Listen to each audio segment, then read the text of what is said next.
This video is about letting go of control, and when I mean control, I don't mean control of other people, I mean control of yourself. If none of you have guessed yet, I am a control freak. It's not fun living like this, it's really not, because you feel like you have to control everything, everyone around you, and if things don't go your way, you think it's your fault, you should have said this, you should have done that. I have been trying to mentally work on myself for a long time now, because you're not gonna not be a control freak like this, It takes time, it takes patience, it takes work, and I decided to share some of these things with you guys because if you're also a control freak, you might find these useful, and I'm here to help.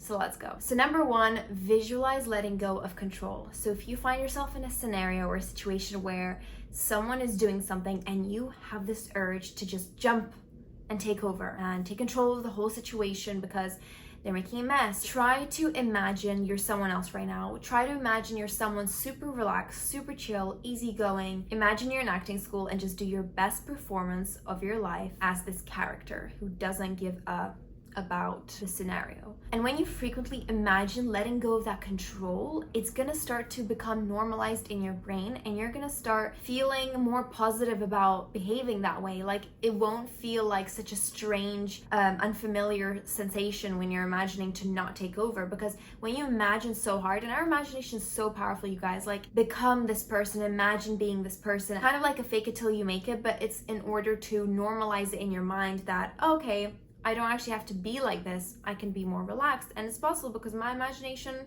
is pretty persuasive. Number two, adopt a slow living mindset. Slowing down your brain activity can help you calm down and not care so much about miniature things, So I think actively trying to just breathe, focus on some kind of rhythm, beat in your head in order to help your brain slow down is gonna make a huge difference, because I have a million thoughts in a minute. I have a plan A, B, C prepared.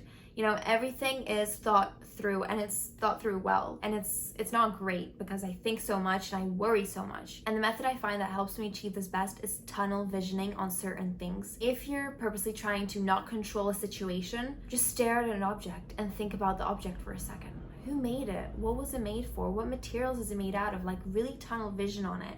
Of course, don't do this when you're like driving and things like this, but I'm just trying to say, like, slow down your brain activity by zooming in. I think that is a good technique in order to achieve that. Number three, you're not gonna love me. This is a bit of a torture activity for a control freak, but it's to engage in controlled chaos. Guys, I helped you out here. I put the word control, so hopefully it manipulates you. You purposely ask a friend, a partner, whoever's around you to do something in front of your eyes that you usually do, and just watch them do it.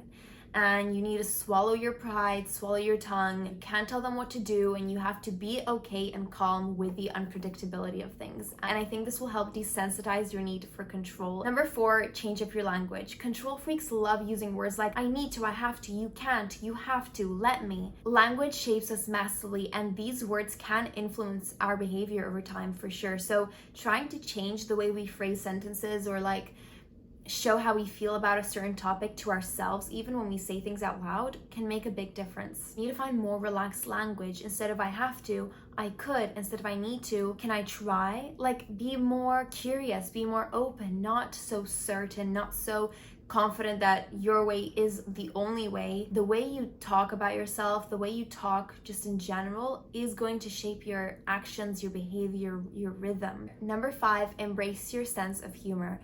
We all have a sense of humor, some better than others, but when things don't work out, try to find that laughter within and release that instead of the stress. View it as though you're replacing the stress with something else. You're still releasing something, you're still letting something go in order to feel a bit more relieved, but look for laughter instead of a stressful reaction. You will teach your body to respond more positively to things that don't necessarily always work out, and you will learn to not always have to go into a fight or flight mode. Humor can lighten the grip of control and help you see the absurdity of having everything perfect. Number six, adopt a more open-minded perspective or a beginner mindset. As control freaks, we tend to think we know better, but that's not always the case. We can disregard people's opinions or suggestions that kind of go against what we do because we strongly believe that what we do works well and we've been doing it for a long time, so why would we change? Try to stay humble, take a breath, and accept an opinion or an alternative way of doing things. Just because something works for you doesn't mean other people can't give you their input. Number 7, engage in playful activities that remind you of your childhood. So that could be puzzles, Legos, board games, video games. I think that doing things that are reminiscent of how you were as a child, we were much more spontaneous, much more playful when we were children, I think. And even if you were born a control freak, you were still less of a control freak than how you are now. So embrace the playful side to you, because as control freaks, a lot of the time we lose this element of ourselves and we become these like really serious people sometimes. Take part in more of these childhood reminiscent activities and I'm sure it will make you miss that element to you. Number 8, become an observer instead of an experiencer. So take yourself out of the situation, look at it through a third person viewpoint. Detach your inner self from external activities and just look at things objectively and watch them as though you were watching a movie. You can't really do much when you watch a movie. You can't get involved, you can't change things. You know, everything happens as it's meant to be. So apply the same idea to where you are in life and who you're currently surrounded by. And it is a little bit of like the zooming in, but less of zooming in and more of zooming out. Look at the bigger picture. Just watch a movie in quiet. And when I say quiet, I mean your brain. Let it quiet down. And number 9, celebrate progression, not perfection. So like me with my YouTube channel, I may not be getting thousands and thousands of views for every video, but I still celebrate how consistent I am with it, that I show up, that I prove to myself that I can do it when I really want it. Take time to celebrate the small wins, the baby steps. You know, sometimes we might not have reached an achievement when we wanted to, or it might not look as amazing and perfect as we expected it to, but celebrate the fact that you're heading the right way. That's still an achievement, that's still a win. Thank you guys so much for watching, and I'll see you in my next video.